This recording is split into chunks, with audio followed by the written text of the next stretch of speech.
les vies entrelacées. Dans une grande ville où les immeubles touchaient presque le ciel et où les rues étaient toujours animées, vivait Camille, une jeune fille de 16 ans. Élève au lycée du quartier, elle était connue pour sa gentillesse et sa curiosité. Mais derrière ce sourire chaleureux, Camille portait le poids d'un passé difficile. Sa mère travaillait de longues heures comme infirmière et son père était parti lorsqu'elle était petite.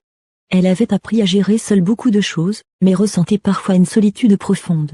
Un matin, en se rendant au lycée, Camille aperçut un jeune garçon assis seul sur un banc, la tête baissée, les épaules voûtées. Il semblait perdu dans ses pensées, presque invisible pour les passants pressés. Intriguée, Camille s'approcha doucement. « Bonjour, ça va ?» demanda-t-elle avec une voix douce. Le garçon leva à peine les yeux et murmura. « Je m'appelle Samir. Je viens d'arriver en ville. Je ne connais personne. » Camille sourit et s'assit à côté de lui. Elle savait ce que c'était que de se sentir isolée et voulait lui tendre la main. « Ne t'inquiète pas.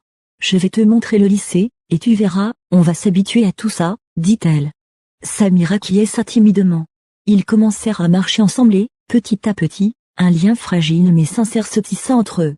Camille lui présenta ses amis, le monde du lycée, mais aussi des coins secrets de la ville, le petit café où le vieux monsieur préparait des gâteaux incroyables, le parc où les enfants jouaient au foot après les cours. Et la librairie qui sentait le papier ancien. Un jour, alors qu'il se promenait au parc, Samir confia à Camille qu'il avait fui son ancienne ville à cause d'harcèlement et de brimades.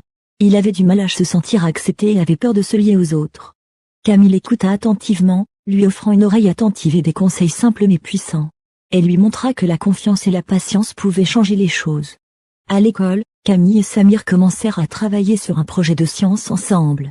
Ils décidèrent de créer un système de mini-jardin urbain capable de recycler l'eau de pluie et de nourrir des plantes en ville. Ce projet fascinait leurs camarades et même certains professeurs. Chaque étape du travail était une leçon de persévérance et de créativité. Samir, d'abord timide et réservé, commença à s'ouvrir et à montrer ses talents d'ingénieur en herbe. Mais la vie n'était jamais simple. Un jour, Camille vit que Samir était harcelé par un groupe d'élèves qui se moquaient de lui à cause de son ancien quartier et de son accent. Elle sentit son sang bouillir, mais elle savait que la confrontation directe ne serait pas la solution. Au lieu de cela, elle invita Samir à réfléchir à une réponse intelligente, documenter le harcèlement, parler aux enseignants et créer une initiative positive pour sensibiliser le lycée contre le harcèlement. Ensemble, ils mirent en place une campagne de sensibilisation, affiches, vidéos, ateliers avec les élèves plus jeunes. Petit à petit, le comportement du groupe changea, et d'autres élèves commencèrent à soutenir Samir. Cette expérience montra à tous que la force ne réside pas dans l'intimidation, mais dans l'intelligence, la persévérance et la solidarité. Un soir, alors que Camille rentrait chez elle après les cours, elle aperçut une vieille femme assise sur le trottoir.